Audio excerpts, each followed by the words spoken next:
Señor Jesús, te damos gracias en esta hora por la bendición que tú nos das de poder encontrarnos nuevamente delante de tu presencia. Ponemos en tus manos esta clase pidiéndote que seas tú hablando nuestra vida, nuestro corazón, que lo que vayamos a aprender en este día sea de bendición para nuestras vidas. Ayúdanos para que podamos recibir tu palabra, que podamos atesorarla en nuestro corazón, ponerla en práctica y compartirla con la gente que nos rodea. En el nombre de Cristo Jesús. Amén. Bueno, ¿quién trae Biblia? Uno. ¿Sus Biblias? ¿Qué onda? ¿Tú traes Biblia en celular, verdad? Yo también. Ya no te las presto. Ok, bueno, buscamos Marcos 10:45, que va a ser nuestro texto inicial para dar comienzo a esta clase. Marcos 10:45, cuando lo tengan, me dicen amén, me dicen ya lo tengo, me dicen ya estuvo. Me dicen que no lo tienen, ¿Era Marcos, verdad? Sí, Marcos capítulo 10, versículo 45.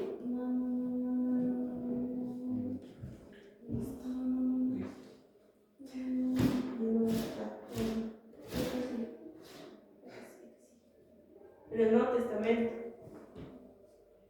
Es el segundo del Nuevo Testamento. ¿Listo? ¿Estás? Ezequiel. Así es. Sí, más despuesito. Mateo. Enseguida, Mateo. Acá, ¿Marcos qué? 10, versículo 45.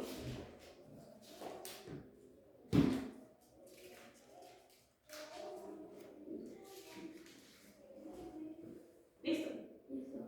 Ok, lo leemos todos juntos. Marcos 10:45 dice de la siguiente manera: porque el Hijo del Hombre no vino para ser servido, sino para servir y para dar su vida en rescate por muchos. Muy bien, pues la clase del día de hoy se llama Marcos, dos puntitos, Jesús el siervo perfecto. ¿Por qué? Todos sabemos, ¿verdad?, que la Biblia está compuesta por 66 libros, ¿verdad? Y la Biblia está dividida en dos partes. Esas partes, los primeros libros se les conoce como el Antiguo Testamento y los segundos se les conoce como el Nuevo Testamento. Precisamente en el Nuevo Testamento, en los primeros 4 libros, ¿ustedes saben cómo se les conoce a los primeros 4? Mateo, Marcos, Lucas y Juan. Los evangelios. Los primeros 4 libros se les conocen como los evangelios, que son Mateo, Marcos, Lucas y Juan. Esos libros básicamente nos narran acerca de la vida de Jesús, de cómo fue el nacimiento de Jesús, cómo fue su ministerio, cuando llamó a sus discípulos, hasta el momento que él fue crucificado y que resucitó. Y también en los evangelios nos narran precisamente acerca de los discípulos de Jesús, ¿verdad? Pero el enfoque principal de los evangelios es precisamente mostrar la vida de Jesús.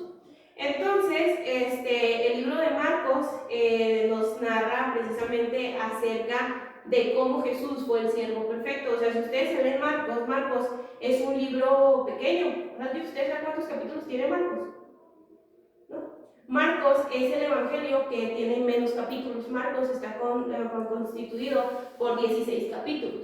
Y en esos 16 capítulos ustedes pueden darse cuenta de cómo Marcos nos narra la vida de Jesús, haciéndonos un enfoque de cómo Jesús es el siervo perfecto.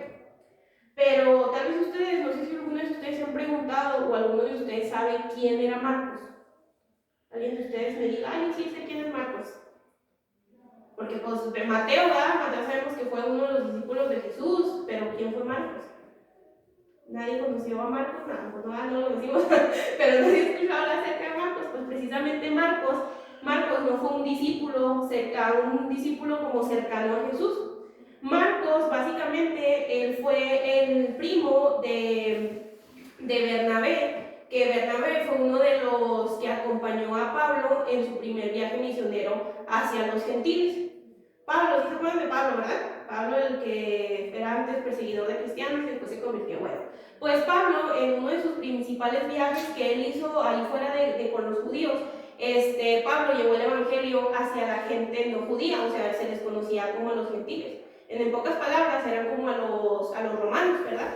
Entonces, uno de los viajes que hizo Pablo lo acompañó este hombre, Bernabé.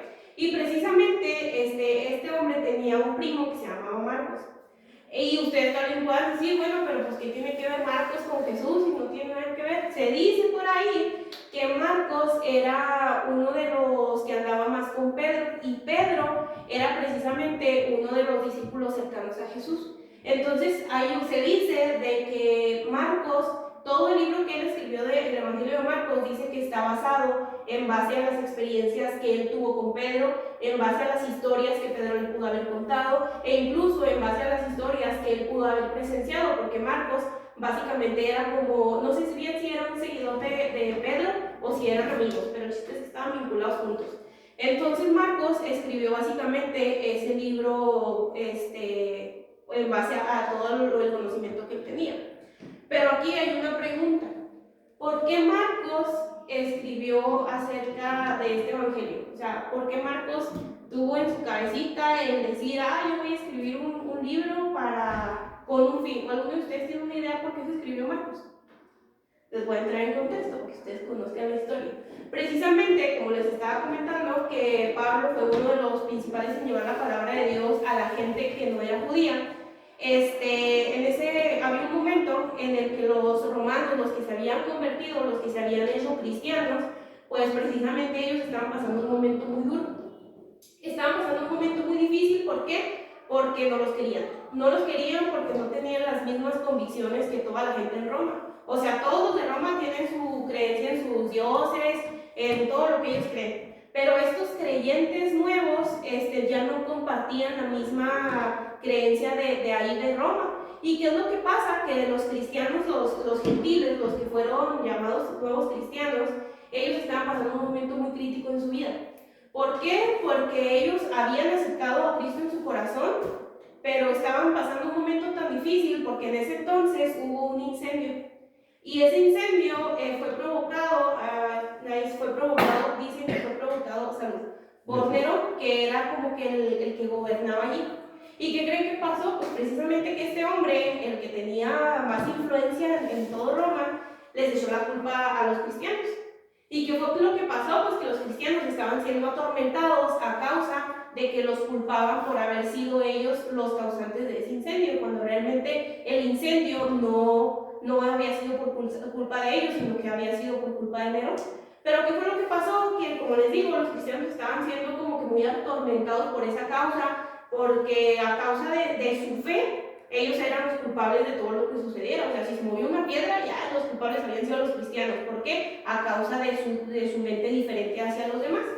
Pero ¿qué es lo que pasa? Que Marcos, precisamente, él escribió el libro de Marcos, el Evangelio de Marcos, precisamente fue escrito para alentar a estos nuevos creyentes. El libro de Marcos, Marcos lo escribió con el fin de que los nuevos cristianos pudieran tener como que esa confianza en Jesús, pudieran tener esa fuerza de resistir todo lo que ellos estaban pasando, a causa de ellos conocer que Jesús era el siervo perfecto. Por eso Marcos nos narra a un Jesús como Jesús el siervo perfecto.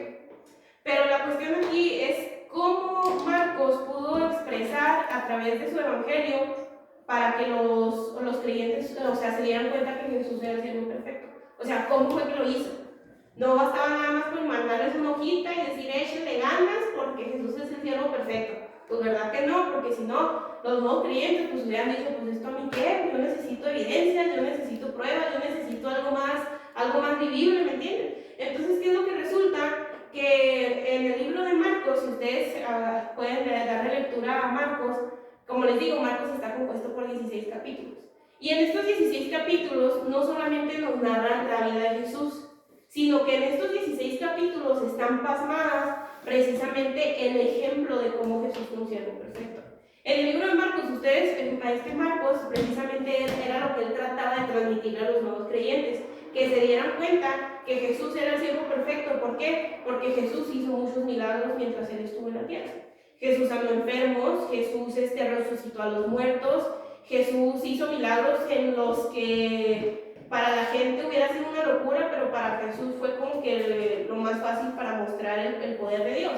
Jesús hizo, en el libro de Marcos, nos los narran como Jesús como sanó enfermos, Jesús resucitó a los muertos, en el que Jesús alimentó a una multitud de personas hambrientas, Y todas esas historias que ustedes encuentran en el libro de Marcos, precisamente Marcos las escribía para que aquellas personas que estaban pasando por ese momento difícil en su vida, pues para que ellos al momento de que ellos las leyeran, ellos se pudiesen fortalecer a través de eso, porque sabemos que la fe viene por el oír la palabra de Dios, ¿verdad? Entonces Marcos, eso es lo que querían expresarle a esos creyentes. O sea, que a pesar de todo el caos que ellos estaban viviendo en sus vidas, que ellos no perdieran la fe en Jesús. ¿Por qué? Porque en Jesús, si ellos se fortalecían en Jesús, ellos iban a poder salir victoriosos a pesar de que la gente los quisiera culpar de todo aquello que les narraban, ¿verdad? Entonces, básicamente, por eso fue el motivo por el que Marcos escribió ese evangelio, para ayudar, para motivar, para fortalecer la fe de los nuevos creyentes. Entonces, podemos decir nosotros, gracias a este libro, Evangelio de Marcos, podemos nosotros decir que de allí podemos nosotros entender que Jesús es el siervo perfecto, porque nos narran a un Jesús que, o sea, a lo mejor un Jesús que nos lo dejan más plasmado, ¿me entienden? O sea, un Jesús en el que nosotros podamos verlo, que si nosotros pasamos por una situación difícil, que no hay nada tan difícil si no la ponemos en las manos de Dios, porque cuando nosotros depositamos nuestras inquietudes ante Dios, pues las cosas son más fáciles, ¿verdad? Entonces, básicamente, por eso es Marcos, Jesús el siervo perfecto, porque esa fue la pequeña historia de cómo fue que se escribió, o por qué fue el motivo que se escribió el Evangelio de Marcos. Entonces, ¿sí? ¿Todo claro? ¿Sí? ¿Dudas? ¿No? ¿No? Bueno, Entonces, yo aquí les traje un pequeño cuestionario